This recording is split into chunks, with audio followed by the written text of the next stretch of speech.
Oi, pessoal.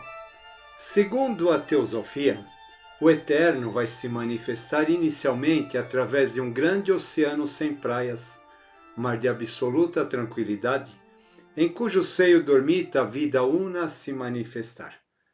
E no vai-vem, no pulsar das ondas deste oceano, o universo palpita como um coração ao compasso dos movimentos sucessivos de expansão e recolhimento, que vão ser designados como Manvantaras e Pralayas.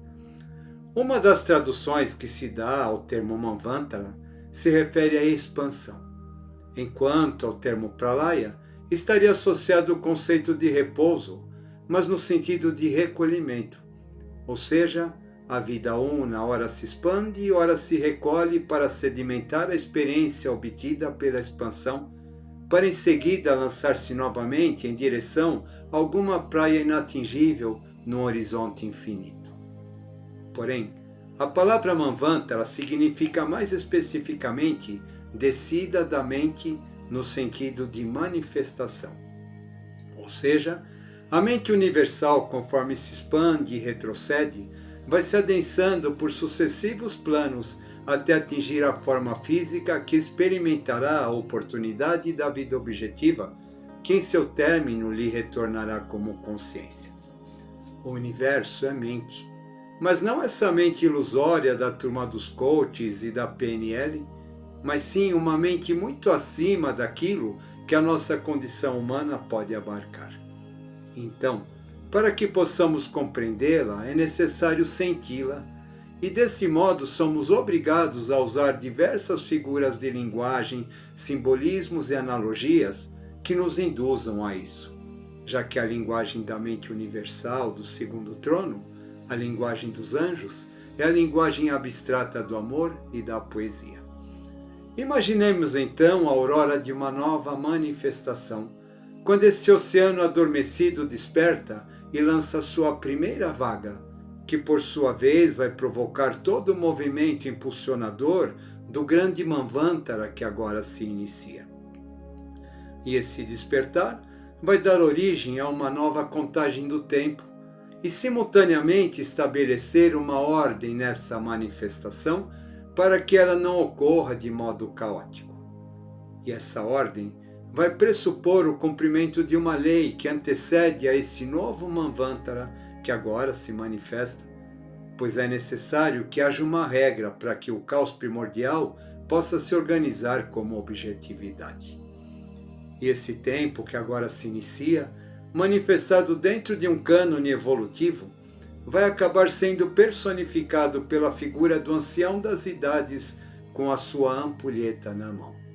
Porém, é interessante a gente notar que nesse estágio, esse ancião das idades personifica essa lei pré-existente antes da aurora dos tempos, como portador do archote da consciência súrica trazida da cadeia anterior.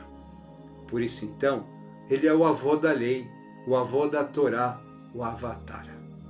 Porém, como nada se sabe a respeito das manifestações anteriores ao nosso sistema evolutivo, a teosofia, dentro da sua linguagem poética, vai se referir a esse ancião como sendo oriundo da cadeia das trevas.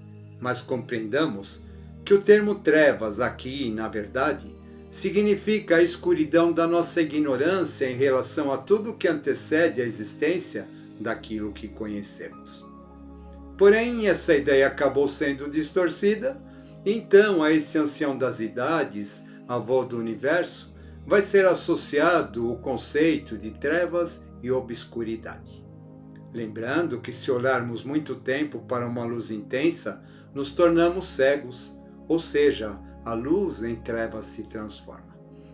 E como grande estruturador, a esse avô universal acaba por ser associada a ideia de pedra, no sentido de alicerce ou base, como também da estrutura mineral planetária para que a vida possa se apoiar, e este acaba então sendo representado por uma pedra de cor negra, pelos fatores que acabamos de explicar, e assim vai nascer a tradição da pedra cúbica e da Kaaba muçulmana.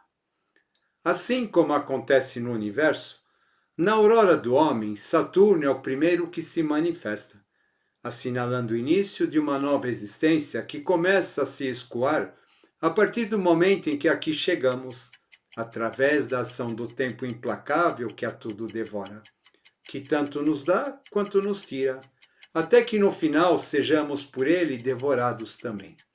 Por isso, acaba sendo um lembrete da nossa impotência perante o destino implacável e a lembrança da nossa condição mortal neste plano da materialidade, onde o planeta dos anéis reina supremo. Conceitualmente falando, quando olhamos o círculo zodiacal, percebemos que no topo do céu, que representa o cume de uma montanha a ser atingido, está o signo de Capricórnio.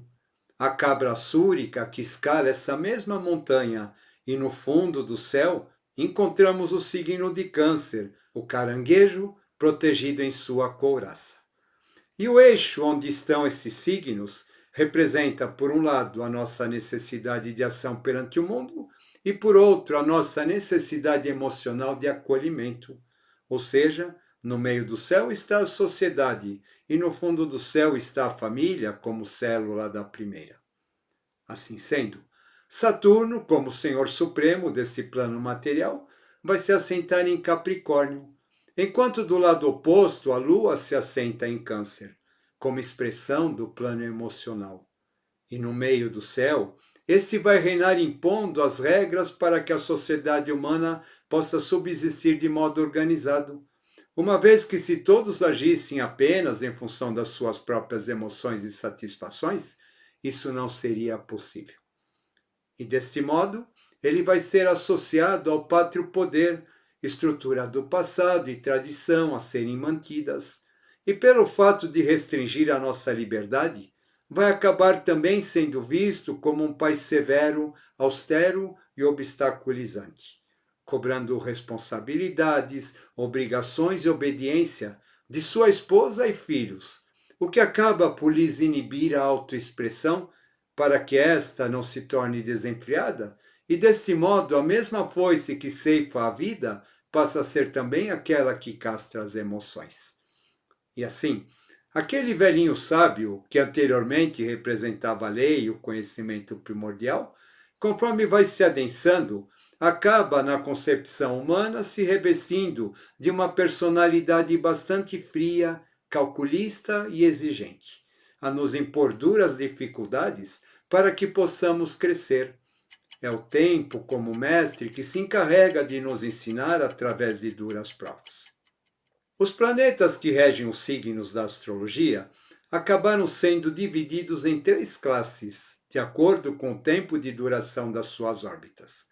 Assim sendo, aqueles planetas mais rápidos acabaram sendo denominados como planetas pessoais, já que sua ação interfere mais nas nossas personalidades individuais, sendo eles Sol, Lua, Mercúrio, Marte e Vênus. Por outro lado, temos aqueles planetas que causam grandes impactos na sociedade e por isso recebem o nome de sociais, que são Júpiter e Saturno, e por último chamados transpessoais, Urano, Netuno e Plutão, que a gente vem falando aqui nos vídeos, e que são os planetas geracionais, que vão nos falar mais a respeito dos karmas coletivos da humanidade e lhes causar profundas transformações. Dentre os planetas sociais, Saturno vai ser aquele que tem maior impacto em nossas vidas, devido ao fato da sua órbita ser considerada a mais lenta, levando cerca de 29 anos e meio em torno do Sol, e quanto mais lenta, mais nos exige em termos de perseverança. É interessante a gente perceber que o universo é como um grande conjunto de ímãs de diferentes magnetismos necessários para a manutenção dos planetas em suas respectivas órbitas em torno do Sol. Portanto, quanto mais distante for esse planeta do Sol, mais potente precisa ser essa força magnética para mantê-lo. O que significa que os planetas chamados lentos, por serem aqueles mais distantes do Sol, são também aqueles que exercem influências magnéticas mais profundas em nossas vidas. Todos nós temos um mapa astral que é como se fosse o ponto de partida de uma corrida, onde a pista é a roda zodiacal. E no decorrer das nossas vidas, então, esses planetas lentos, por demorar muito tempo em cada casa, vão ser responsáveis por mudanças consideráveis nos setores por onde passam, devido ao seu magnetismo intenso, nos exigindo crescimento. E quando eles voltam para o seu ponto de partida, que é aquele demarcado no momento do nosso nascimento, acabam por determinar um novo início de ciclo em nossas vidas. E isso recebe o nome de retorno planetário. No caso de Júpiter, que assim como Saturno é um planeta social, como sua órbita em torno do Sol leva cerca de 12 anos para acontecer, teremos então várias oportunidades de vivenciar diversos retornos desse astro durante as nossas vidas, o que acaba por nos trazer mudanças intensas, porém não tão profundas a realizar, já que estas podem ser gradativas. Porém, como a órbita de Saturno leva em torno de 29 anos e meio para acontecer, teremos apenas a oportunidade de vivenciar no máximo 3 retornos desse planeta em nossas vidas, fazendo, portanto, com que essas mudanças sejam bem mais profundas a nos cobrar intensas transformações. E para que essas mudanças possam ser efetivas, é necessário que Saturno haja como um mestre duro e exigente em sua passagem por aquele setor, por onde ele percorrerá lentamente, já que não retornará tão cedo. Nos demais planetas lentos, o retorno de Urano ocorre a cada 84 anos, o de Netuno a cada 165 e o de Plutão a cada 248 anos. Ou seja, pouquíssimas pessoas viverão um retorno de Urano e nenhum de nós viverá os demais retornos. Deste modo, os retornos de Saturno acabam ganhando mais importância em termos de aprendizado, embora ainda poucas pessoas viverão mais do que 2 de seus retornos. E por isso mesmo, vamos nos concentrar nestes. Sendo que no terceiro, que ocorre por volta dos 88 anos de idade, a gente vai estar praticamente no bico do corvo e não haverá tanto mais a ser exigido de cada um de nós. Quando nós nascemos, temos então nosso mapa natal, que é como uma impressão digital, onde são registrados todos os aspectos planetários que determinam tanto as nossas potencialidades positivas, quanto os aspectos kármicos a serem superados. Aspectos esses registrados principalmente nos planetas retrógrados e nodos lunares sob a regência de Quirón. Ocorre que esses aspectos, principalmente os kármicos, vão ser estruturados em nossa formação até os 21 anos de idade, quando atingimos a nossa maioridade perante o plano espiritual e passamos a assumir os nossos próprios karmas pessoais. Antes disso, estávamos praticamente recapitulando nossos aspectos de vidas passadas a serem trabalhados nesta existência, o que vai constituir a matéria-prima para o nosso desafio evolutivo desta vida, já que estes serão responsáveis pela nossa dinâmica pessoal e o modo como reagiremos às provocações que receberemos do mundo externo.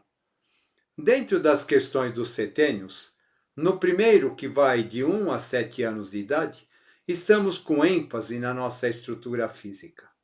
Dos 8 aos 14, o foco fica na nossa estrutura vital. E dos 15 aos 21, estaremos em plena adolescência com toda a sua impulsividade emocional. Dentro dessa analogia, somente então a partir do 22º ano de vida é que estamos adentrando na racionalidade, ou pelo menos aptos ao seu exercício. Porém, vai ser apenas no nosso 28º ano de vida que estaremos com o nosso corpo mental racional concluído, simultaneamente com o quaternário inferior realizado dentro de nós. Quando isso acontece, ao iniciarmos nosso 29º ano de vida, já começamos a perceber então a lenta influência saturnina, como o mestre que surge para nos impor as novas e duras regras da maioridade. E as pessoas começam automaticamente a se cobrar responsabilidades e conquistas perante a sociedade, já que intuitivamente sentem que é chegada a hora de assumir a parte que lhes cabe de seus karmas perante a humanidade. Ou seja, Até os 21 anos, estamos recapitulando nossos karmas das vidas passadas através da estrutura familiar. Aos 22, assumimos nosso karma individual e com 29, nosso karma coletivo, agora sob o comando austero de Saturno, inaugurando um período de bastante cobranças e responsabilidades em nossas vidas. Porém, quando nos encontramos aprisionados nessa fria realidade, é inevitável que comecemos a questionar a nós mesmos sobre o verdadeiro significado da existência. E aí então, ou aceitamos isso ou nos cristalizamos, ou começamos a buscar novas alternativas de vida, já que Saturno nos impõe obstáculos para que possamos superá-los e, portanto, crescer. E deste modo, a rigidez saturnina é também aquela que nos impulsiona para a busca e conquista da nossa tríade superior ou consciência divina, funcionando bem na base do aperto. Porém, repetindo seu papel primordial daquele que estrutura e impulsiona o novo Manvantara, dessa vez em nossas vidas. Erroneamente, muitas pessoas dizem que quando chega o primeiro retorno de Saturno, então nós passamos a ser o signo do nosso ascendente. Na verdade, isso não ocorre. Continuamos sempre sendo o mesmo signo, já que onde está o Sol na nossa carta natal, é ali que está a nossa essência. Só que o desafio que o ascendente representa no nosso mapa é aquele que passa a nos ser cobrado, ou melhor, exigido como prioridade nessa etapa da vida.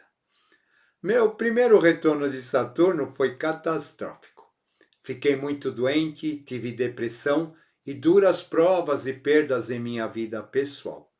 Foi realmente um período bastante difícil, agravado pelo fato do meu ascendente ser Capricórnio e meu Saturno natal estar domiciliado na casa 12, que é a casa das provações, entre outros significados.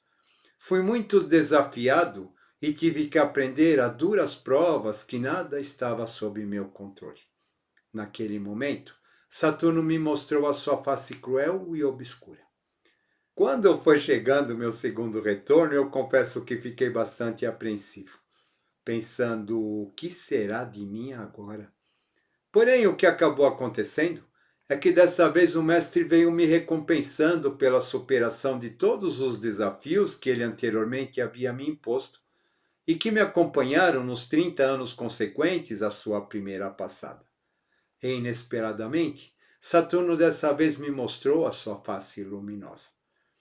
Então eu percebi o quanto todo aquele sacrifício, responsabilidade, perseverança e renúncias que me foram exigidos através das inúmeras dificuldades que passei, acabaram por me tornar uma pessoa melhor.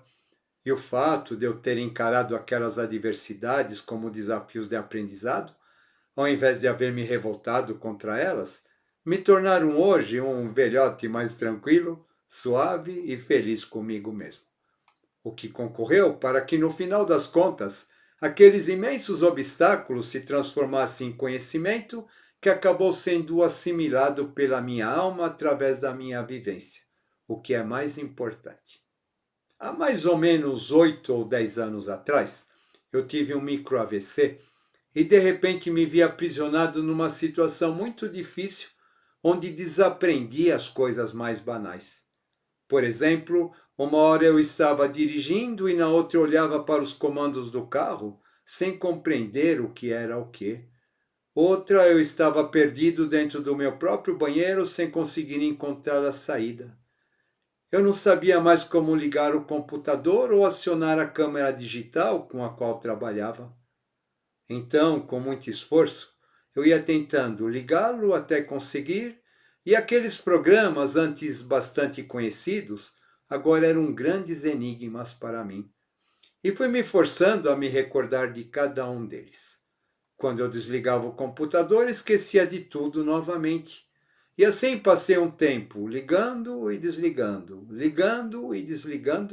e compreendi que precisava reaprender as coisas mais rotineiras e refazer a conexão com a minha memória. E aceitei isso como um desafio, tal qual havia acontecido quando passei pela noite escura da alma. Mas por que eu estou falando isso? Ocorre que nessa situação caótica que eu estava vivendo, havia um local dentro de mim onde eu encontrava todas as minhas experiências vividas, e nele encontrei forças e amparo. Pensei, aí está a Garta, aí está a ilha imperecível. Aquilo que eu havia vivenciado como sacerdote continuava lá. Os ritos haviam se interiorizado em mim e constatei que aquilo que aprendemos através das experiências que assimilamos continua vivo dentro de nós. Em contrapartida, muito aquilo que eu havia aprendido teoricamente eu havia esquecido e precisava reaprender. O fato é que, como sequela daquele episódio, eu acabei perdendo muito vocabulário, mas o importante é que aquilo que vivenciei profundamente continuava e continua intacto dentro de mim. Por isso eu falo muitas vezes que vale mais uma experiência bem vivida do que uma pilha de livros lidos. Com o passar dos 60 anos, estamos vivendo o quarto quadrante do nosso mapa astral. E naturalmente o organismo vai adentrando num outro ritmo e fatalmente passamos a esquecer as coisas. Então, às vezes eu quero dizer uma palavra, parece até que escuto o seu som, mas não consigo capturá-la, por exemplo. Mas vou percebendo que todo aquele conhecimento que não costumamos fazer uso acaba fugindo de nós. E assim, vamos perdendo os nomes das pessoas com as quais já não convivemos há muito tempo, vamos nos esquecendo de detalhes de situações passadas que não tiveram lá muita importância, e por isso precisamos usar cada vez mais a agenda e coisas do tipo. É como se a memória de tudo aquilo que é superficial já não tivesse muito onde se fixar e a gente fica apenas com a essência das coisas. Em contrapartida, as memórias vividas e aprendidas ficam cada vez mais fortes e lúcidas e acabamos descobrindo inclusive o cheiro das lembranças. As pessoas costumam entrar em contato comigo pedindo recomendações de livros. E fico meio constrangido em lhes dizer que não lembro, porque na verdade essas leituras foram apagadas da minha mente. Porém, o resultado vivido e assimilado delas é aquilo que ficou dentro de mim e compartilho com vocês aqui nesse canal, mas sou incapaz de identificar os autores ou os títulos, ou mesmo saber se os li ou não. Por isso, só lhes trago o resultado da experiência daquilo que vivi. Dentro de toda essa questão, ocorre que todos aqueles obstáculos impostos por Saturno, me obrigando a viver e lidar com situações de modo bastante objetivo, me lançando nos abismos da alma e dos sentimentos, me obrigando a profundas e intensas revisões, me obrigando a mergulhar dentro de mim, todas aquelas experiências amargas provenientes das dores, frustrações e tristezas profundas que ele me obrigou a enfrentar, resultaram numa imensa riqueza inestimável de alma, uma bagagem valiosíssima que levarei comigo para onde for depois de concluída essa existência, para além do tempo, como superação dos limites da própria morte. Aprendi então que aquilo que acumulamos sem aplicação prática acaba morrendo junto com o nosso cérebro humano, ao passo que os aprendizados da alma nos acompanharão sempre por toda a eternidade. Nesse caso, Saturno deixa de ser o tempo implacável que devora os próprios filhos e passa a ser aquele que assimila dentro de si as experiências vividas como resultados das suas ações humanas. E quando percebemos isso, sua face tenebrosa se converte na luz açúrica a guiar nossos passos. Normalmente, Saturno é preconceituosamente visto como um planeta nefasto, certamente por tudo aquilo que está relacionado a ele e pelo seu modo frio e implacável de agir. Mas é importante a gente perceber que na criação não existe nada nefasto, assim como não existe nada que esteja afastado de Deus, já que ele está em tudo e em todos. Conforme encontramos nos livros sagrados, é a partir do caos e das trevas que se faz a luz. Mas isso é muito confuso para a gente entender, já que julgamos o bem e o mal a partir das nossas referências de prazer e dor. E a atividade saturnina, então, nos leva a refletir muito a esse respeito, já que em sua ação na humanidade, Muitas vezes tudo aquilo que os homens consideram importante lhes vai ser negado, retirado e restringido. E é por isso que estamos assistindo o desmoronar das estruturas capricornianas estabelecidas, tanto na moral, quanto nos costumes, quanto nos valores sociais, econômicos e religiosos, já que adentramos no ciclo de Saturno desde 2016. Mas é importante a gente lembrar que para que haja um novo tempo, primeiro a Terra precisa ser limpa e depois revirada para poder abrigar as novas sementes de uma nova realidade que lhe serão lançadas. E nesse momento, então, em que o mundo se torna aparentemente árido e deserto de sonhos e divindade, surge a oportunidade para que os homens se conscientizem de que nada resiste ao tempo a não ser o aprendizado da alma. E assim, surge a oportunidade de um grande salto em termos de consciência nesse sentido, a nos impulsionar rumo ao novo Manvantara para a humanidade ou uma nova era. É a sombra conduzindo a luz, como as duas faces de um mesmo planeta. Para qual delas nossos olhos se voltarão? Fica aqui então, pessoal, mais um tema para a gente pensar. Espero que vocês tenham gostado. Vamos que vamos! Mente livre, coração leve e até a próxima.